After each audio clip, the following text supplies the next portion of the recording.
Hey guys, কেমন আছো? আশা করি ভালো আছো। আবারও নিয়ে চলে এলাম নতুন একটা ভিডিও। ভালো লাগলে লাইক কমেন্ট করবেন আর সব বন্ধুদের কাছে ভিডিওটা শেয়ার করে দেবেন। যাই হোক, দেখতেই পাচ্ছ এখানে আজকে একটা জিনিস বানাতে চলেছি। চলো আপনাদেরকে দেখাবো।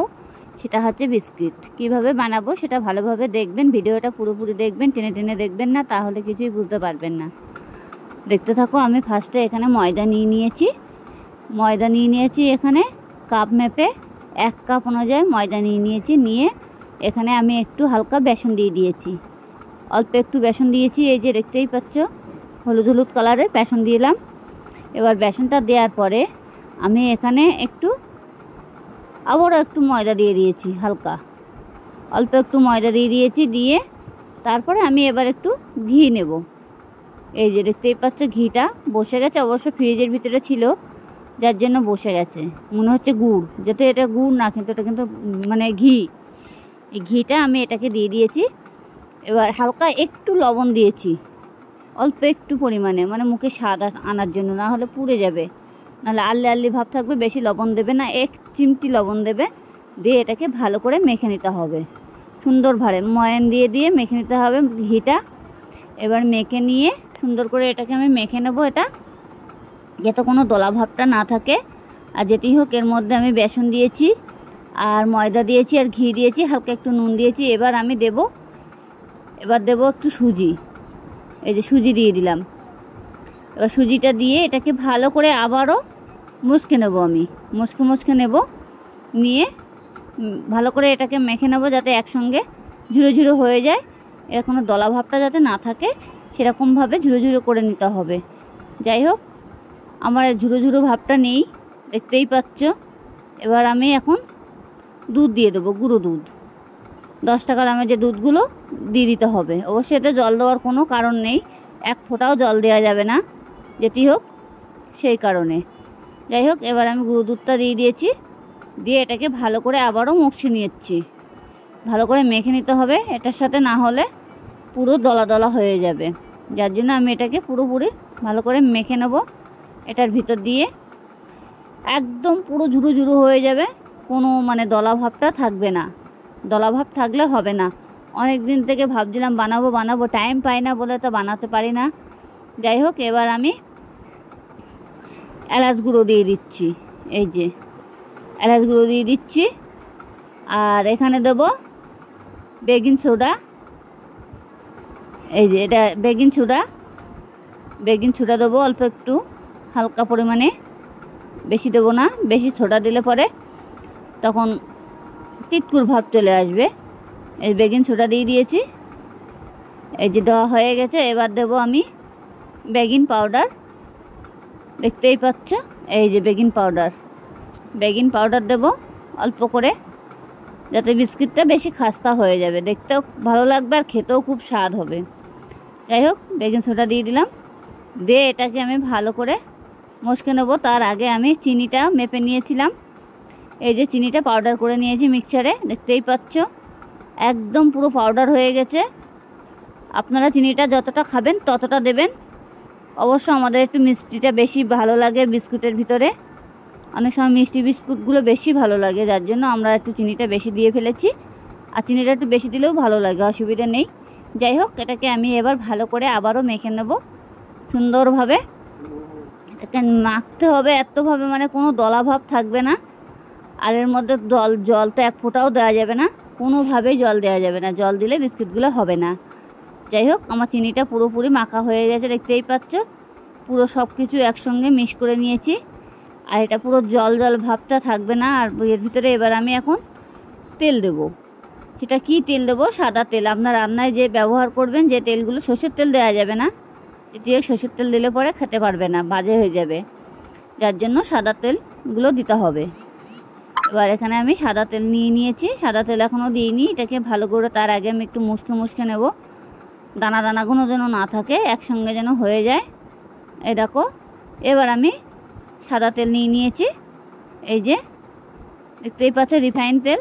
এবার আমি এটাকে দেব, যতটুকু লাগবে তেলটা ততটুকুই দিতে হবে। যদি মনে করবে যে ঝোল হয়ে যাচ্ছে, তাহলে হালকা একটু ময়দা মিশিয়ে নেবে। আর যদি মনে করবে যে হচ্ছে না, টাইট হয়ে গেছে, তাহলে আবারও একটু তেল দিয়ে নেবে। যাই হোক, এটাকে আমার পুরোপুরি মাখা হয়ে গেছে। দেখো কত সুন্দর চলে এসেছে, একদম ডোটা ভালোভাবে ডো হয়ে গেছে। এবার এটাকে ভালো করে চটকে নিতে হবে। চটকে নিয়ে ভালো সুন্দরভাবে মাখতে হবে, এটা যাতে হাতের মুঠোর মধ্যে চলে আসে। আর এত সফট হয়েছে, দেখেই বোঝা যাচ্ছে যে এত সফট হয়েছে, খুব সফট হয়েছে। এক ফোঁটাও জল দেওয়া যাবে না এর ভিতরে, ভুল করেও জল দেওয়া যাবে না। জল দিলে তাহলে বিস্কুটগুলো একদম তোলা যাবে না, উঠবে না। যাই হোক, এটাকে আমার এবার ভালো করে ছোট ছোট করে ডো করে নেব। এই দেখো, হাতে লাগার কোনো কারণ নেই। যেটি হোক, আমি এখনও হাত ধুইনি, মেখেছি বলে গোল গোল করে নিয়েছি। এই যে এরকম গোল গোল করে নিতে হবে। নিয়ে এটাকে আমি এখন এক সাইডে রেখে দেবো, দিয়ে তারপর হালকা করে চেপটে করে নেব। দেখো কত সুন্দরভাবে গোল গোল করে নিয়েছি। এই যে এরকম করে গোল গোল করে নিতে হবে। সব কটা ডো যে কটা হবে এরকম একই মাপের ডো করে নিতে হবে। ডো করার পরে তারপরে আমি এখন কড়াই বসিয়ে দেব। কড়াই এখনও বসাইনি। যেটি হোক, ডোগুলো আগে ভালোভাবে করে নিই। এক এক করে পুরোটাই ডোগুলো করে নিতে হবে। যে কটা হবে সে কটাই করে দিতে হবে। এখনও বেশ ভালো লাগছে, এত মানে সফট হয়েছে এইগুলো, আমার খুবই ভালো লাগছে মানে ডোগুলো করতে। যাই হোক, ডোগুলো আমার অলরেডি কিছুটা করে নেই। তারপরে তার আগে আমি কড়াই বসিয়ে দিয়েছি। হালকা একটু গরম হবে কড়াইটার ভিতরে একটা লস্টিং দিয়ে দিয়েছি।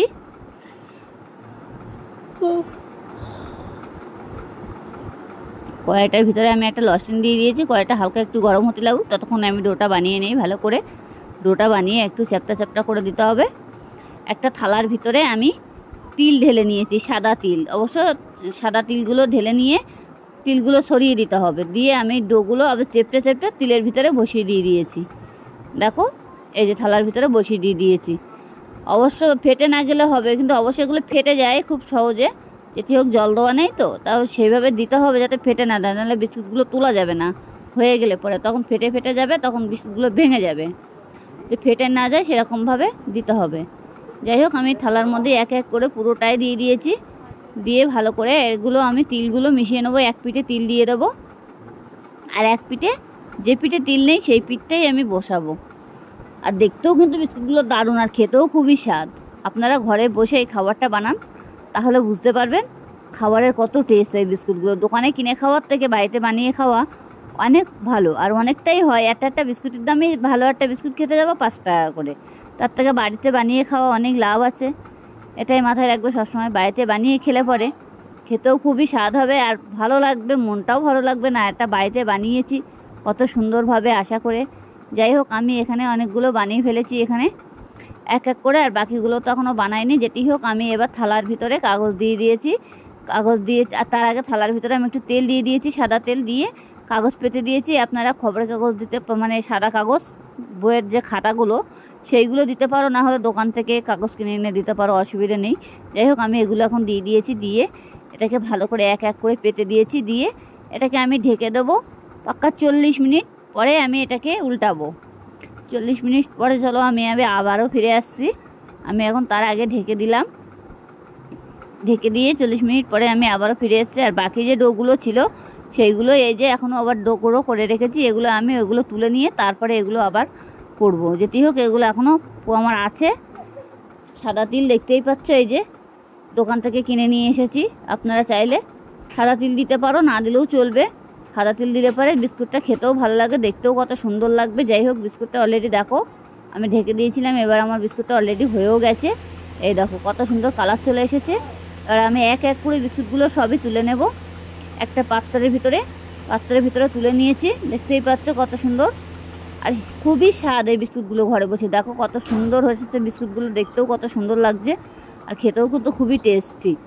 আপনারা অবশ্যই এই খাবারটা ঘরে বসে একবার চেষ্টা করে দেখুন, তাহলে বুঝতে পারবেন বিস্কুটের কত টেস্ট। দেখো, আমি এক এক করে বিস্কুটগুলো পুরোটাই সাজিয়ে রেখেছি। যাই হোক, ভালো লাগলে লাইক কমেন্ট করবেন, আর বন্ধুদের কাছে ভিডিওটা শেয়ার করে দেবেন।